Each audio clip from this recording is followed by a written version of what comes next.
अस्सलामुअलैकुम। उम्मीद करता हूँ आप सब ठीक ठाक होंगे, खैर खैरियत से होंगे और अपने अपने घरों में खुशबाश होंगे। सबसे पहले आप सबको जुमातुल मुबारक। और आज मैं जो वीडियो लेके आया हूँ वो है जी FIA कांस्टेबल सैलरी।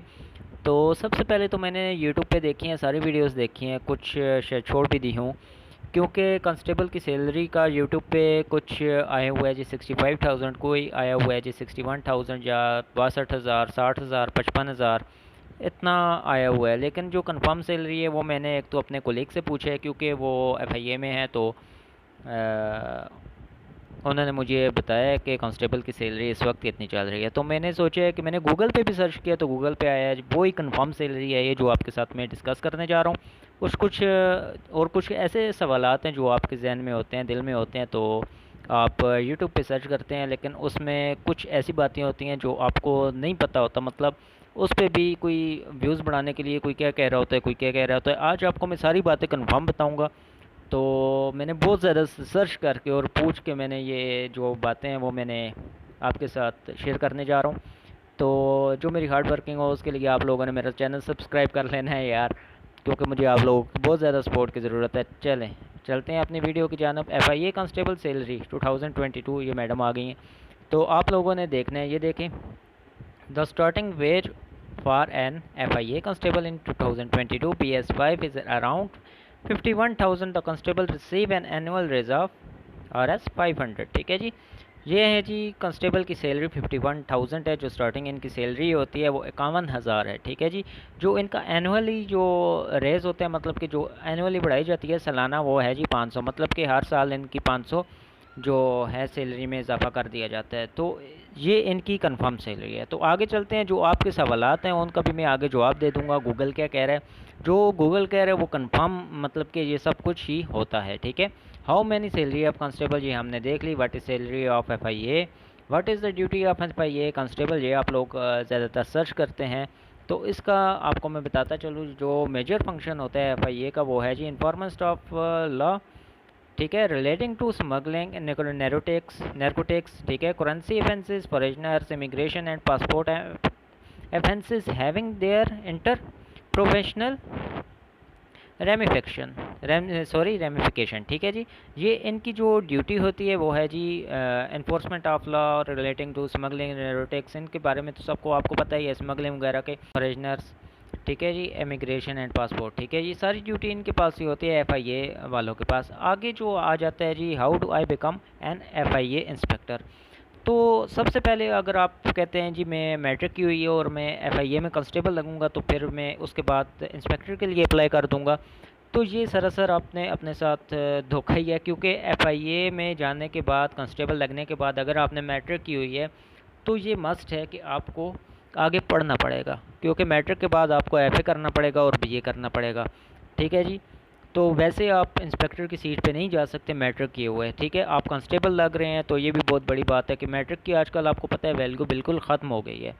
तो बस जो है कि एक वही है कि बस मैट्रिक एटलीस्ट आपने की हो जॉब के लिए, गवर्नमेंट जॉब के लिए। तो यकीन माने कि अगर आप आगे पढ़ेंगे जी, आपके मतलब आप अपने आप को एक इनाम दे रहे हैं, सज़ा नहीं दे रहे, आपने आगे लाजमी पढ़ना है। ठीक है, तो अगर आप आगे पढ़ेंगे तो फिर मैं आपको बता देता हूँ कि इसके लिए कितना कैसे करना पड़ेगा। ठीक है, क्वालिफ़िकेशन बैचलर होनी चाहिए इसके लिए। ठीक है, तो हाइट फॉर मेल है वो ही है 5 फुट 6 इंच, और height for sorry chest for male जो आ जाता है शुड भी 33-34 होनी चाहिए। लेकिन मेरे अंदाज़े में यार आप लोगों ने 33-34 अपने जहन से निकाल देनी है, 35 एटलीस्ट आपकी होनी चाहिए चेस्ट, या 36 होनी चाहिए, क्योंकि इनका जो ज़रा वो जिस तरह ये करते हैं ना चेस्ट का साइज़, तो उसमें ये 1-2 इंच नीचे भी कर देते हैं। ठीक है, आप लोगों ने 35-36 अपनी जो हाइट है, सॉरी चेस्ट है, वो लाजमी रखनी है। ठीक है, जो हाइट पर फीमेल आ जाता है उनकी जो हाइट होनी चाहिए वो 5 फीट 4 इंच होनी चाहिए। ठीक है, तो चलें आगे चले जाते हैं, आगे देखते हैं जी, हाउ मैनी विंग्स और इन FIA। आप लोगों ने अगर ये देखना हुआ तो आपने ज़रूर देखने हैं 11 active department to let criminal charges and investigation with priorities anti corruption. ठीक है जी, आप लोगों ने देख लेना है। अगर आपके जो भी सवाल हो आप लोगों ने इधर आना है, गूगल पे आपने सर्च कर देना है। ठीक है, तो what is physical test for FIA, सबसे जो मेन सवाल होता है वो ये है लोगों का in physical test of candidate must cover 1 mile distance in 7 minute, मतलब कि 1 मील आपने 7 मिनट में तय करना होता है, जो कि आप लोगों ने करना है। अगर आप इसके लिए नहीं कर सकते तो आपको रिटन टेस्ट में नहीं बैठे दिया जाएगा, क्योंकि ये इनका लॉ है। अगर आप 1 मील में तय कर लेते हैं फिर आपको रिटन टेस्ट में बैठने दिया जाएगा। अगर आप तकरीबन आप अगर करना चाहते हैं तो आपको मैं सबसे बेहतरीन हाल ये बताता हूँ। अगर आपके घर के पास पहाड़ है, आपको ये सुन कर ज़रा होगी हैरानगी, तो अगर आपके घर के पास पहाड़ है यार, आपने एक स्टॉप वॉच डाउनलोड कर लेनी है। अगर आपके पास नहीं है तो आप क्या करना है कि आपने जब भागना हो ना तो पहाड़ की तरफ भागे, क्योंकि इस तरह जो होता है ना वो टांगें ज़रा खुल जाती हैं और इसमें जो आपका सांस होता है ना वो फूलना ज़रा बंद हो जाता है। 2-3 दिन आप भागेंगे, आपका जो सांस होगा ना फूलना वो ख़त्म हो जाएगा। हाँ, आप थकेंगे ज़रूर लेकिन आपका सांस नहीं फूलेगा। जब आपको ग्राउंड में भगाया जाएगा तो आपको जो सीधा रोड होगा ना ग्राउंड, वो कुछ भी नहीं लगेगा आपको, आप इजीली भाग लेंगे। ये मेरा आप लोगों को मशवरा है और मेरा एक्सपीरियंस भी आप लोगों ने लाजमी अप्लाई करना है इसमें। तो how do I join FIA after graduation, ये देखें। The minimum education to join the police is matriculation, मतलब कि आप लोगों की जो कम से कम तालीम होनी चाहिए वो मैट्रिक होनी चाहिए, ठीक है जी। Up to graduation and master, आगे जितनी मर्ज़ी हो, ठीक है।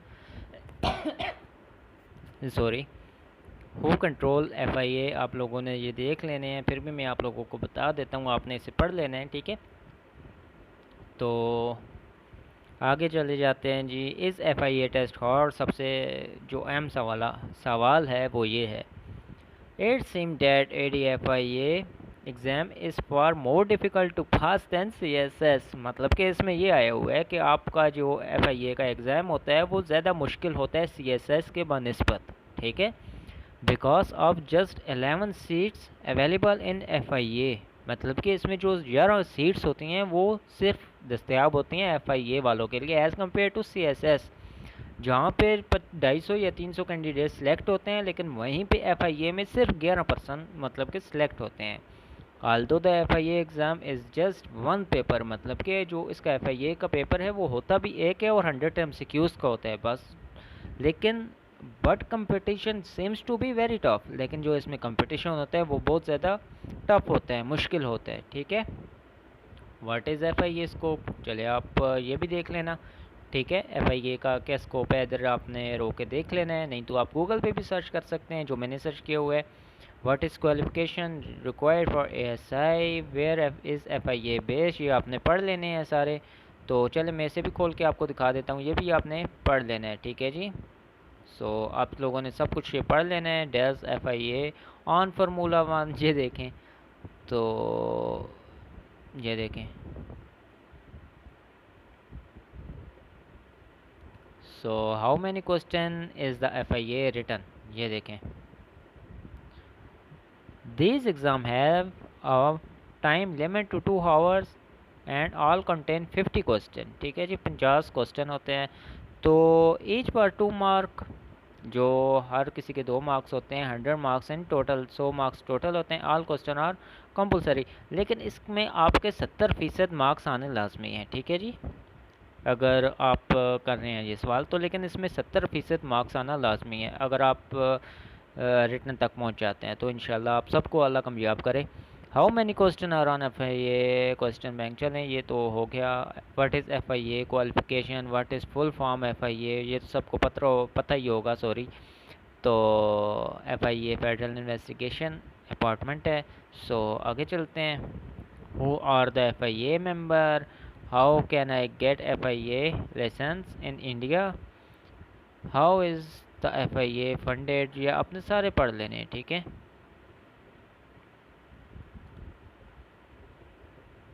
ये फिर आगे और आ जाते हैं, ठीक है जी। आपने FIA के बारे में अगर जो भी आपके मन में सवाल है, मतलब आपके दिल में जहन में, आपने यहाँ पे आना है, वो आपने सर्च कर लेना है। अगर आप YouTube पे सर्च करेंगे तो वो उन्होंने अपनी लंबी लंबी छोड़नी है, तो क्योंकि वहाँ पे तो मुझे लगता है 3-4 साल या 6-7 साल पहले जॉन को भी मार दिया था उन्होंने।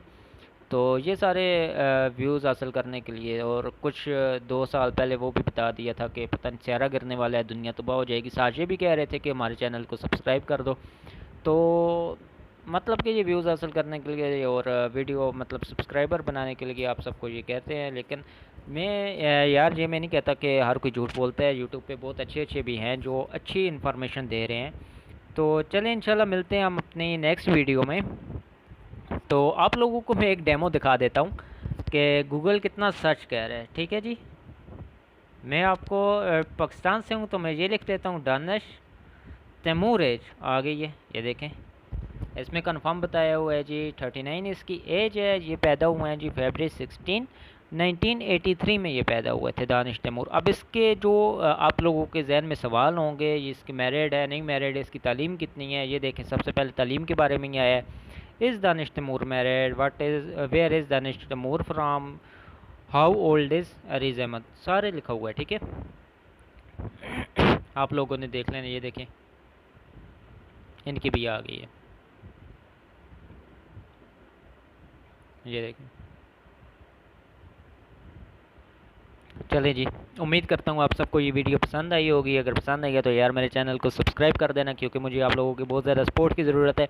इंशाल्लाह मिलते हैं नेक्स्ट वीडियो में, तब तक के लिए अल्लाह हाफ़िज़, जज़ाकल्लाह।